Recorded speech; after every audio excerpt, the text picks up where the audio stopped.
3월에 월삭기도에 나오신 여러분 모두에게 하나님의 크신 은혜가 가득하기를 주님의 이름으로 축원합니다. 3월의 월삭기도에 오늘은 겨자씨 하나만한 믿음 이런 제목으로 말씀을 전하도록 하겠습니다.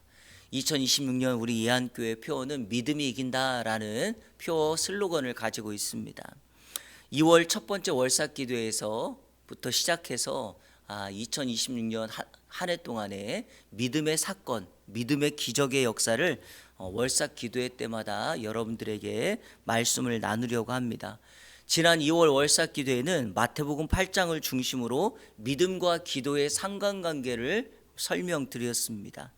믿음이 있는 사람은 기도하고 기도하는 사람은 믿음이 있는 사람이다 라고 말씀을 드렸습니다.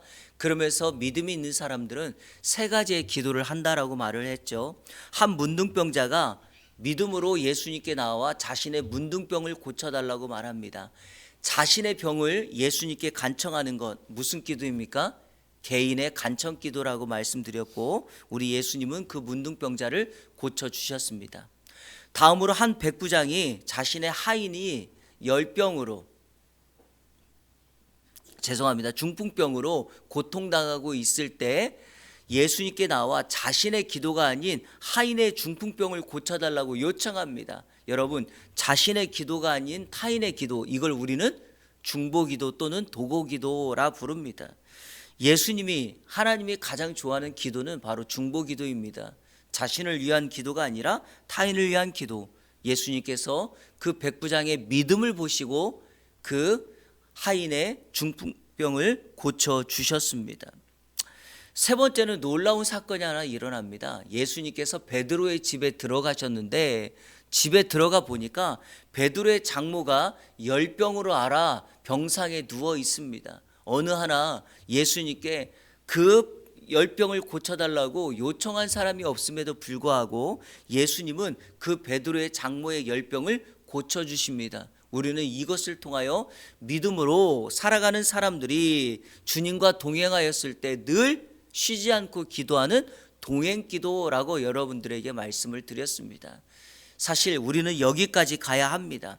결국에 믿음은 언제나 기도와 연결되어 있고 믿음의 사람은 기도로 모든 세상의 난관을 헤쳐나갑니다. 오늘은 3월 월삭기도회를 드리며 믿음과 우리의 삶의 상관관계를 한번 살펴보려고 합니다. 믿음 있는 사람들은 삶 속에서 어떻게 나타나고 어떤 모습으로 살아가는가. 먼저 오늘 본문이 우리에게 강조하고 있는 믿음이 하나가 있습니다. 오늘 본문 5절과 6절 같이 한번 읽겠습니다. 시작.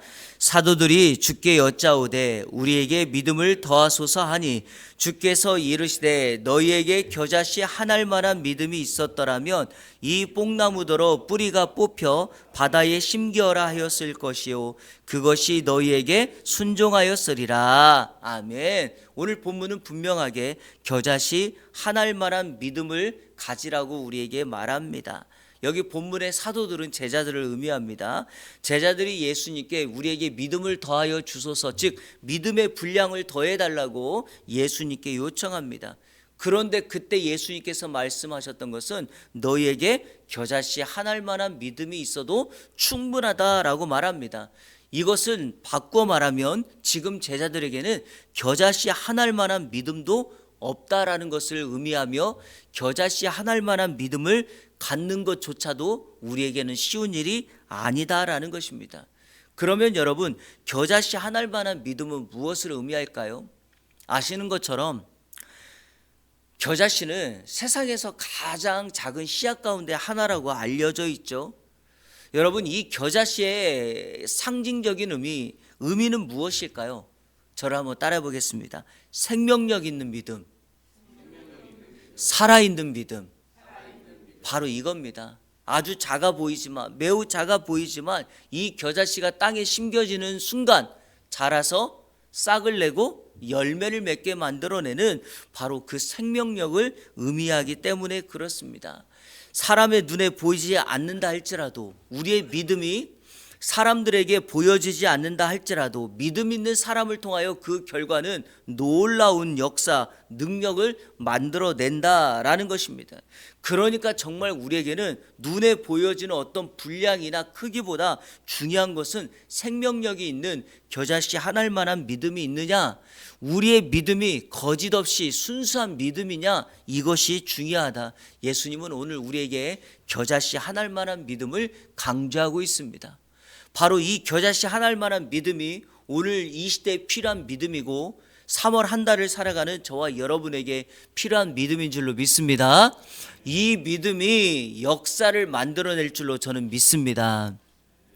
자, 그렇다면 이 겨자씨 하나일 만한 믿음을 가지고 있는 사람들은 삶에, 그리고 우리의 삶의 현장에서 어떤 모습으로 어떤 삶을 실천하며 살아갈까? 오늘 성경은 두 가지를 우리에게 소개합니다. 첫 번째는 용서를 실천한다라는 것입니다. 용서를 실천하며 살아갑니다. 오늘 1절부터 4절까지 쭉 다시 한번 읽겠습니다. 시작. 예수께서 제자들에게 이르시되 실족하게 하는 것이 없을 수는 없으나 그렇게 하는 자에게는 화로다. 그가 이 작은 자 중에 하나를 실족하게 할진대 차라리 연자 맷돌이 그 목에 매어 바다에 던져지는 것이 나으리라. 만일 내 형제가 죄를 범하거든 경고하고 회개하거든 용서하라. 만일 하루에 7번이라도 내게 죄를 짓고 7번 내게 돌아와 내가 회개하노라 하거든 너는 용서하라 하시더라. 아멘. 용서하라고 말합니다. 여러분, 사실 용서하는 일은 너무 힘든 일입니다. 오늘 본문에 나와 있는 작은 자 중에 한 사람, 심지어는 우리와 같이 신앙생활을 하는 형제 중에 한 명, 이 사람도 용서하기가 어렵습니다. 성도 여러분, 하지만 이 용서를 가능하게 하는 것이 뭔지 아십니까? 바로 믿음입니다. 겨자씨 하나일 만한 믿음, 생명력 있는 믿음이 바로 이 용서를 가능하게 한다라는 것이죠. 이유가 뭘까요? 믿음이라고 하는 것은 내가 믿는다, 내가 예수님을 믿는다, 이렇게 해서 생기는 것이 아니라 우리의 믿음의 대상이신 예수 그리스도, 그분이 어떤 분인가에 대한 분명한 이해를 갖고 있기 때문에 그렇죠. 주는 그리스도시요 살아계신 하나님의 아들이라는 이 사실을 믿기에 내가 겨자씨 하나일 만한 믿음이 있다면 그 예수님이 그 일을 가능하게 하실 수 있다는 사실을 믿고 우리는 용서를 실천할 수 있다. 자, 여기에 나오는 근거가 뭡니까? 이거죠. 예수님께서 자격 없는 우리를 한없이 용서해 주셨기 때문에 믿음을 갖는다는 것은 예수님이 나를 용서해 주셨다는 것을 인정하는 거죠. 그러니까 나 같은 존재를 용서해 주셨기 때문에 겨자씨 하나일 만한 믿음을 가지고 우리도 세상에서 용서의 삶을 실천한다라고 하는 것입니다. 마태복음 18장에는 예수님의 제자 베드로가 예수님께 용서를 구하는 장면이 나옵니다. 우리 마태복음 18장 21절 22절 같이 한번 자막을 보시면서 읽겠습니다. 시작. 그때 베드로가 나와 이르되 주여 형제가 내게 7번까지 하오리까 예수께서 이르시되 내게 이르노니 7번뿐 아니라 7번을 70번까지라도 할지라. 아멘. 베드로는 스스로 예수님께 몇 번까지 용서할까요? 7번까지 할까요? 라고 말합니다. 왜 7번을 강조했을까요? 여러분, 7번은 완전수로 율법이 강조하는 용서의 핵심의 수입니다. 그러니까 7번 정도 용서한다는 것은 일반적인 사람들에게는 위대한 일이에요. 다시 한번 강조하지만 그 정도로 용서가 어렵다라는 거죠. 그런데 베드로의 말에 예수님이 뭐라고 말하죠? 그 7번을 70번까지 하라 이렇게 말해요. 자, 그러면 여러분 7번을 70번 하면 몇 번입니까? 490번이죠. 자, 그러면 490번이 용서의 맥시멈일까요? 아닙니다. 여기서 막 강조하는 것은 490번을 용서하기 시작하면 용서가 삶의 패턴이 된다. 그래서 용서는 무한대라는 것입니다. 이것을 하면서 좋은 예를 하나 들어요. 예수님께서 이 말씀을 하고 난 다음에 예수님께서 천국 비유를 들면서 천국은 마치 종들을 결산하는 임금의 모습과 같다라고 하면서 종들을 대하는 주인의 모습을 소개하는데 어떤 비유를 드냐? 1만 달란트 빚진 자, 이 종을 용서하는 비유를 합니다. 1만 달란트를 빚진 종이 있어요. 주인에게 와서 도저히 탕감할 방법이 없으니까 용서해 달라고 은혜를 구합니다. 그때 이 주인이 1만 달란트를 어떻게 하죠? 탕감해 줘요. 용서해 줘요. 여러분, 말이 1만 달란트지. 1만 달란트는 여러분 상상을 초월하는 금액이에요. 이 엄청난 은혜를 이 종이 입었어요. 그리고 풀어줍니다. 그런데 이 1만 달란트 용서받은 이 종이 나가서 보니까 자신에게 100데나리온을 빚진 사람, 친구가 지나가는 거예요. 그래서 그 친구를 붙잡고 이렇게 말하는 거예요. 너 나한테 100데나리온 빚졌으니까 이거 빨리 갚아라. 그 친구가 갚을 능력이 없다라고 말하니까 그 친구의 멱살을 잡고 너 이거 갚지 않으면 내가 너 가만히 두지 않겠다라고 말을 합니다.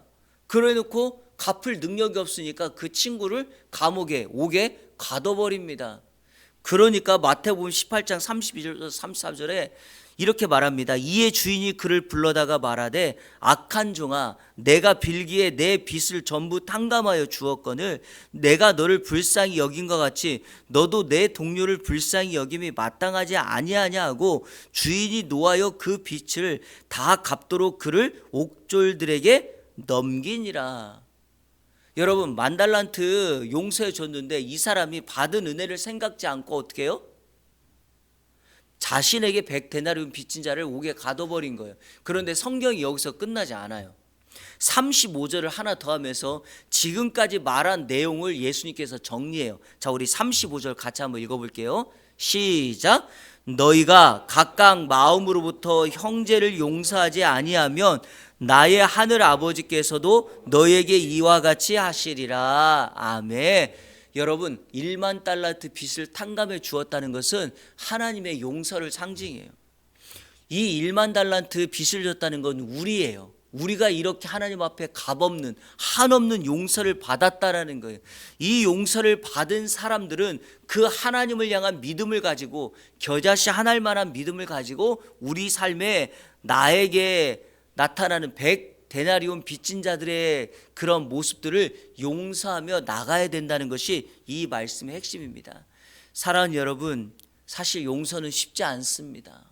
나를 힘들게 하고 어렵게 하고 나를 공격하고 나의 인생을 망치고 나에게 재정적인 어려움과 마음의 상심을 가져다 준 사람들을 용서한다는 것은 쉬운 일이 아니에요. 하지만 여러분, 용서를 한 번, 두 번 실천하기 시작하면 하나님의 은혜가 물 밀듯 우리의 심령을 채워 우리로 하여금 독생자 아들을 이 땅에 죽이신 하나님 아버지의 마음을 알아 신앙의 참된 믿음의 역사를 온전히 갖게 될 줄로 믿습니다. 3월 한 달 동안 이 일을 실천하는 여러분들 되기를 주님의 이름으로 축복합니다. 가끔가다 보면은요, 우리는 용서를 나하고 가까운 사람, 이런 사람들은 진짜 용서하고 먼 사람들은 용서를 안 해요. 근데 또 반대로 이걸 뒤집으면요, 피상적인 용서는 너무 잘해요. 그러니까 여러분, 그런 거에 상관없이 우리는 용서를 실천할 수 있어야 된다. 자, 오늘 본문에서 강조하는 두 번째, 겨자씨 하나일 만한 믿음이 있는 사람들은 삶의 현장에서 어떤 삶을 살아가는가? 맡겨진 사명에 충성한다는 거예요. 한번 따라 볼까요? 사명에 충성한다. 여러분, 사람마다 우리 주님이 우리에게 맡겨준 일이 있어요. 교회에서도 일이 있고요, 삶의 현장에서도 일이 있어요. 여러분, 아주 가끔 믿음이 좋다는 사람들에게 보여주는 특이한 현상이 하나가 있어요. 이게 뭐냐면, 교회 일은 정말 열심히 하는데 직장이나 가정의 일은 등한시하는 분들이 있어요. 또 교회에서는 사람들에게 보여주고 인정받는 일만 하려는 경향이 있어요. 근데 이건 정말 좋은 신앙의 모습은 아닙니다. 지금 가끔가다 어떤 교회들은요, 직분자가 되려면, 중직자가 되려면 큰 교회들은 그런 일을 하는 것 같아요. 뭐 지금도 하는지 모르겠지만 과거 온누리교회는 장로님이 되고 안수집사가 되고 권사님이 되려면, 특별히 장로님들이 되시는 분들은 피택되고 난 다음에 1년 동안 뭘 하냐면 교회에서 아무도 하지 않는 화장실 청소를 해요. 그런 일들을 손수 먼저 해야 된다는 거예요. 여러분, 겨자씨 한 알만한 믿음이 있는 사람들의 특징이 뭐냐? 살아있는 믿음, 생명력 있는 믿음을 가지고 있기 때문에 자신의 존재, 자신의 정체성이 무엇인지를 알아요. 그렇기 때문에 맡겨진 일에 충성한다는 거예요. 자신에게 맡겨진 정체성이 뭘까요? 종이에요, 종. 성경은 우리 모두를 종이라고 말을 해요. 종은 자신에게 주어진 일을, 자신의 위치를 알기에 어떤 때나 어느 상황이든지 충성해요. 여러분, 종이 자신에게 주어지는 어떤 대가나 보상을 받으려 한다면 그건 종이 아니에요. 성경에서 말하는 종은 오직 하나예요. 자신을 부르고 자신의 주인이신 그 주인의 기쁨과 만족을 위하여 살아간다라는 것이에요. 물론 오늘의 성도들은 그러지 않는 것 같아요. 가끔씩 종들이 하나님께 막 그냥 뭔가를 맡겨놓은 것처럼 이거 달라고, 이거 해주지 않으면 안 된다라고 하는 사람들이 있어요. 아까 자신에게 100데나리온 빚진 종의 친구의 멱살을 잡고 갚지 않으면 가만히 놔두지 않겠다는 이런 모습으로 하나님 앞에 나아가려는 경향이 있어요. 하지만 여러분, 종은 그렇게 하지 않습니다. 어떤 경우에라도 우리 종이라고 하는 정체성을 가진 사람들이 가져야 될 마음은 바로 오늘 본문의 10절이에요. 7절부터 10절에 종에 대한 이야기를 하면서 10절에 이렇게 말합니다. 우리 같이 한번 읽겠습니다. 시작. 이와 같이 너희도 명령받은 것을 우리가 하여야 할 일을 한 것뿐이라 할지니라. 아멘. 여러분, 주인의 명령을 따라 종이 밭에 나가서 열심히 일하다가 집에 돌아왔어요. 수고했다고 주인이 자 이제 너 이 자리에 앉아서 나와 같이 먹자 이렇게 말하는 사람 없다라는 거예요. 종은 그런 역할이 아니라는 거예요.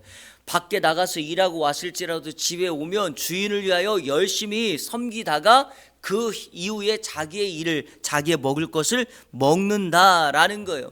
자신의 일을 완벽하게 수행하는 것이 바로 종의 모습이고, 자기의 일을 다 했다라고 해서 자기가 유익한 종이라고 말하는 사람이 없다라는 거예요. 여기 뭐라고 말합니까? 우리는 무익한 종이다라고 말하는 거죠. 최근에 한국 교회에 문제가 되고 있는 두 가지의 것들이 있어요. 하나는 이거는 여러분 사람마다 오해하지 말고 들으시길 바랍니다. 개척한 목사님이 은퇴할 때 자신의 가족, 아들이나 사위에게 교회를 넘기는 세습의 문제 때문에 곤욕을 안고 있습니다.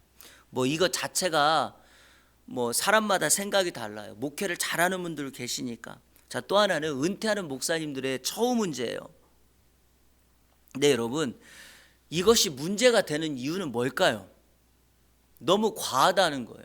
성도들에게 상처를 주고 많은 사람들을 힘들게 하고 어렵게 한다는 거예요. 한국 교회는 아직도 여러분 90% 이상이 미자립 교회고, 목사님들이 현재 교회를 은퇴하면 여러분 정말 너무 힘든 생활을 해요. 여기 주변에 우리 교회만 해도 여기 이제 알고 계신 분들이 많을 거예요. 저희 노회도 큰 노회가 아니기 때문에 목사님들이 은퇴하면 여러분 너무 힘드세요. 그런데 몇몇 교회들의, 대형 교회들의 이런 문제 때문에 어려움을 가진 것뿐만 아니라 이런 것 때문에 너무 어려워요. 근데 이런 거를 빗대어 딱 말하면 정말 종의 참된 모습이 아니에요.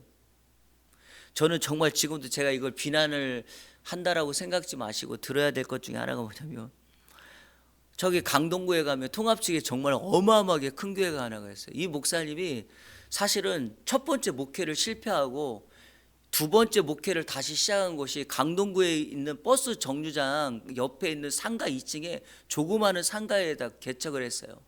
이분의 목회 지론이 뭐냐면 머슴 목회, 종이에요, 종. 근데 하나님이 은혜를 주셔서 교회가 어마어마하게 커졌어요. 그 교회 국회의원도 있고 그렇대요. 근데 그 교회를 놓지를 못해. 너무 정말 잘못된 거예요, 이거는. 근데 왜 그렇습니까? 오늘 본문에 분명히 무익한 종이라고 했음에도 불구하고 자신은 종이라고 인정을 안 한다는 거죠. 이러한 때에 정말 우리에게 귀감이 되는 한 목사님의 스토리를 여러분에게 좀 말씀을 드리고 말씀을 정리하려고 합니다. 오래된 사건인데요. 1981년 12월에 청량리에 있는 청량리 중앙교회를 24년 동안 목회하시고 조기 은퇴하신 목사님이 한 분 계세요. 통합 측에서 저희 교단은 합동 측인데 통합교단에서 굉장히 존경받는 임택진 목사님이라는 분이세요. 지금 소천하셨어요. 그런데 이분의 목회 영향력이 그 후배들에게 정말 많이 귀감이 되고 있어요. 근데 이분이 은퇴식 할 때 은퇴사를 딱 30초만 하고 관두셨어요. 뭐라고 은퇴사를 관뒀는가? 제가 한번 읽어보실래요? 오늘 본문에 나와 있는 누가복음 17장을 인용하셨어요. 이렇게 말했어요. 명한대로 하였다. 그러니까 아까 저희 읽었던 10절입니다. 명한대로 하였다고 종에게 감사하겠느냐? 이와 같이 너희도 명령받은 것을 다 행한 후에 이르기를 우리는 무익한 종이라 우리가 하여야 할 일을 한 것뿐이니라 할지니라. 이 성경 구절을 읽었어요. 그러니까 자신은 무익한 종이라는 거예요. 그러면서 이렇게 말했어요. 무익한 종은 물러갑니다. 그동안 감사했습니다. 이 말을 하고 은퇴사를 마쳤어요. 그리고 그분은 교회를 떠나셨어요. 여러분, 이것이 바로 우리가 하나님 앞에 가져야 될 종의 모습은 아닙니까? 종은 내 것을 주장하는 것이 아니라 주인의 것이에요. 하나님이 우리의 주인이세요. 이 땅에 살고 있는 저와 여러분들의 생명조차도 주님이 우리에게 맡기셨기 때문에 그래요. 여러분의 시간, 여러분의 물질, 여러분의 은사, 여러분의 달란트 주님이 맡기셨어요. 심지어는 우리의 자녀들도 뭐라고 말합니까? 여호와께서 우리에게 허락하신 기업이라고 하십니다. 맡겨주신 거예요. 그것을 다 하고 난 다음에 어떻게 해요? 그분께 돌려드리는 거죠. 자, 그래서 오늘 설교의 결론을 이렇게 맺으려고 합니다. 구약의 종의 모습을 한 가지 여러분에게 소개하려고 합니다. 여러분, 구약에는요 안식년이라는 제도가 있고 희년이라는 제도가 있어요. 종이 팔려와도 땅을 빼앗겨도 안식년이 되거나 희년이 되면, 즉 7년이 되거나 7년이 7번 되는 그 다음에 희년 50년이 되면 종으로 잡아왔던 사람 다 풀어줘야 돼요. 내가 땅을 가졌던 거 원래 주인에게 다 돌려줘야 돼요. 근데 여러분, 간혹 가다가 종들 중에 이런 종이 있어요. 내 주인이 너무 좋아요. 이 종하고 사는 것이 너무 기뻐요. 훌륭해요. 그러면 나 자원해갖고 이렇게 말하는 거예요. 나 여기서 살겠다. 평생 이 주인의 종으로 살 거다라고 말해요. 그럼 여러분 어떻게 해야 됩니까? 우리 신명기 15장 17절을 한번 읽겠습니다. 같이 한번 읽겠습니다. 시작. 송곳을 가져다가 그의 귀를 문에 대고 뚫으라. 그리하면 그가 영구히 내 종이 되리라. 내 여종에게도 그같이 할지니라. 아멘. 자, 주인이 그 종을 데려다가 집 문에 귀를 대고 송곳으로 그걸 뚫으라는 거예요. 자, 그러면 어떤 결과가 일어날까요? 두 가지의 흔적이 남습니다. 첫 번째, 종에게는 뭐가 남죠? 종에게는 귀가 뚫리는 거예요. 그래서 여러분, 고대 근동의 역사 드라마를 보면 흑인들이 귀에다가 뭘 차고 있죠? 귀고리를 차고 있는, 그게 종의 흔적이라는 거예요. 자, 그러면 주인의 입장에서는 뭐가 남습니까? 집 대문에 종의 귀를 뚫었던 뭐가 묻어 있죠? 피와 자국이 남는 거예요. 여러분, 우리에게는 종의 흔적, 주인에게는 그 피 흘린 자국이 남는 거예요. 자, 그렇다면 저와 여러분이 이 땅을 살아가는 겨자씨 하나만한 믿음이 있어 주인의 기쁨을 위한 종으로 살기를 원하는 그 흔적이 뭘까요? 믿음이라니까요. 우리가 이 세상에서 세상이 감당할 수 없는 겨자씨 한 알만한 믿음을 가지고 누군가를 기꺼이 용서하고 내 맡겨진 일을 상관없이 그 자리에서 최선을 다해 충성하는 이 모습을 증명하는 것이 바로 주님께서 우리에게 맡겨주신 증인의 흔적인 줄로 믿습니다.